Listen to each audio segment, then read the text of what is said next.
Hey guys, Matt Allen here. Welcome back to Tactical Bassin. Today we are talking about swinging jig heads, how to use them, why to use them, how to put them to work for you this summer. Now this is not a new technique. These have been around for a few years now, but it's one of those things that came on really hot. The Biffle Head, the Biffle Bug came on super strong. Other companies started building similar products and then it all just sort of fizzled. It's still there, guys are still using it, but you don't hear it talked about a lot. Well, if you want to be ahead of the curve this summer, this is one bait you need to take a look at. This is something that I've been doing for a couple of years. One way or another, it just hasn't found its way into a video until now, but today we are doing an in-depth video about it. I'm going to explain exactly how to do it, which heads I use, why I choose them, the baits that I use, the most consistent baits, the gear, everything. Hope you're ready for this. Let's jump right into it. So what is the deal? What are these swinging heads? What are they for? First off, I really am serious about this. I own a lot of them and I use a lot of them. If I could only own one, it would be a 1/2 ounce 5/0. But what's the deal? What are they? Well, it's a jig head and a bare hook, but they swivel. They're disconnected, right? They're jointed there at your hook. What it allows is for very free swinging action of the bait. Here's one I've already rigged up. So you've got a creature bait behind a solid head. When you look at this, you're thinking, if you're not familiar with the technique, you're thinking shaky head, jig, Texas rig, but it's very, very different. We are not slow fishing this on bottom. You absolutely can. You can slow down and fish it like it's a Texas rig, but we're using this more as a crankbait or slow rolled spinner bait, bumping bottom, giving a very, very different presentation to the fish. So guys, I'm gonna walk you through exactly what we're doing, why we're doing, how we're doing it. The specific head that I fish almost all the time is the Dirty Jigs Pivot Point. The reason why is it's a football head, and there are some other footballs on the market, but my experience has been football head is critical. The reason why is if you get a different shaped head, it depends on bottom structure, but it tends to come through it easier. If you have a pointed head, it just sort of works its way through. If you have a round ball, it really works its way through. A football kind of catches on everything, especially around rock or small debris, any sort of a rough bottom. It really catches on that stuff. And this is where this technique shines. It shines on hard bottom, on rock, on chunk. That's where it really shines.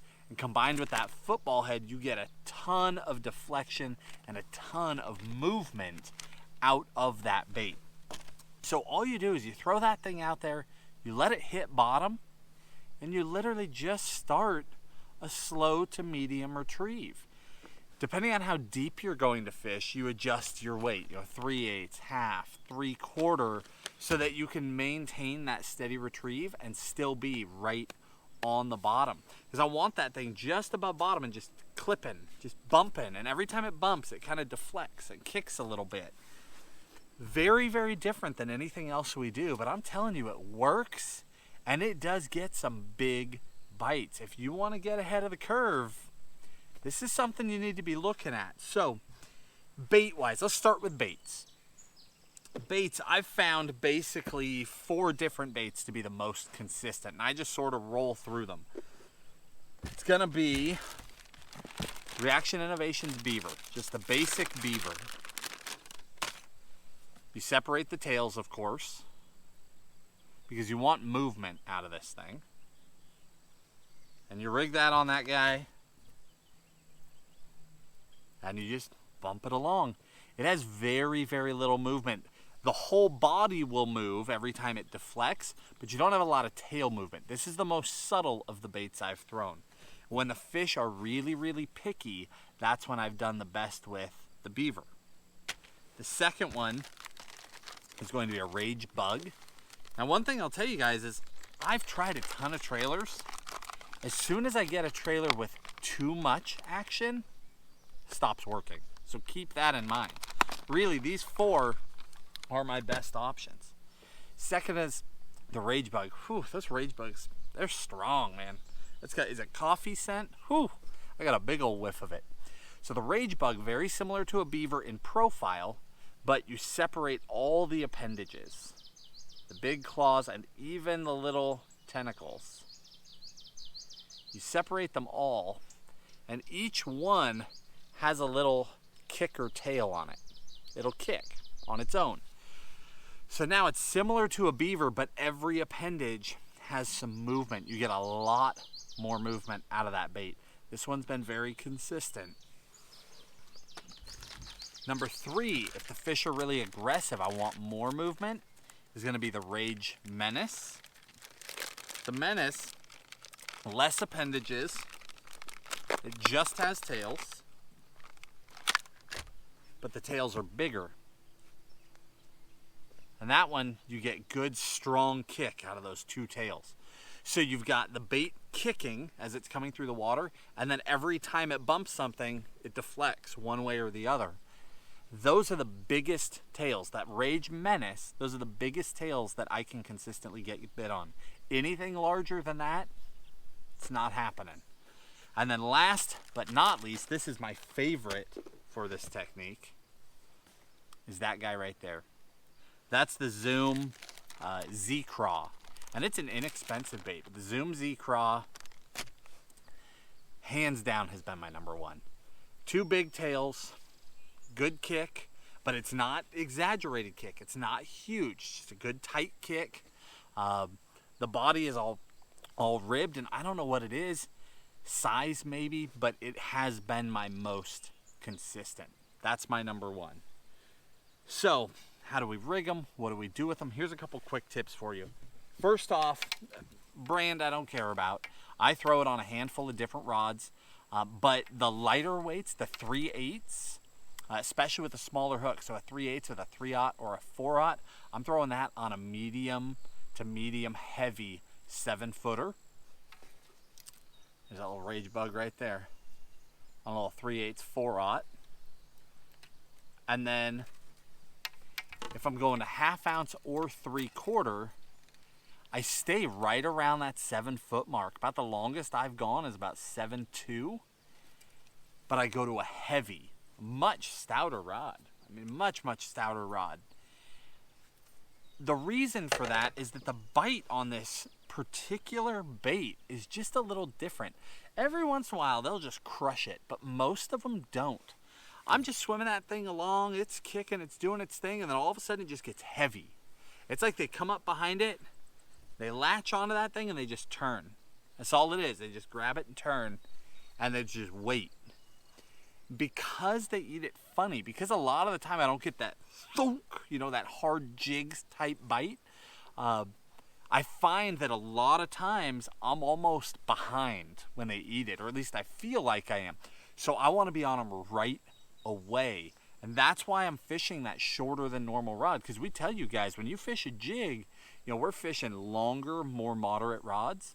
I'm not doing that with this technique. I'm fishing shorter, stouter rods. And I fished it on braid with a mono leader and straight fluorocarbon. I've had the exact same experience with both.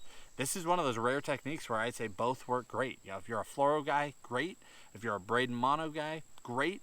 Both are going to work for this technique. But fish it on that shorter, stouter rod. One benefit, because the downside of that shorter rod is that the fish tend to be able to shake a bait loose on a shorter rod, especially if it's a stout rod. But because we're fishing, that Dirty Head in particular comes paired with a Gamakatsu EWG hook, and it's the Superline hook. It's strong. It's literally my favorite flipping hook. My favorite Texas rig hook is the hook that comes stock in this thing. So I have my favorite hook where if you jack them hard on that hook, you've got them. I mean, it's like Senko fishing, Texas rigging, flipping. You hit them hard, you pin them, it's over. So don't worry about that short rod. And because it's the Superline, it's the stout version of an EWG. I mean, they're not coming off and they're not bending out. So a couple tips for rigging this thing. When I put it on, particularly the zoom, I don't care which side you put up, you know, if you want the light side or the dark side, because all the colors are different. But when you go to hook this bait, the biggest mistake you can make is to come too far into the bait before you pop out, because what will happen is you'll end up covering the joint and really messing up the action of the bait. So when you go to put it on there, don't go in very far before you pop out the side. Okay? That way when you come up here and finish your rigging, here we go, pop it through, just like a normal Texas rig. When you finish your rigging, the whole joint is still exposed and you still have great movement. That's the key. If you come up too high, you mess up that joint, you lose all that free swinging action. Now, tip number 2. This has just come from my own experience with this technique. I do much, much, much better if I grab a pair of pliers and I take that hook and I bend it just a little. I wouldn't do that with any other technique, because a bent out hook is a hook that loses fish. But this has worked perfectly for me. See how it's just barely sticking up away from the bait now? Well, look at that. As soon as I touch it, what happens? I've got totally exposed hook point every time. Way better hookup ratio.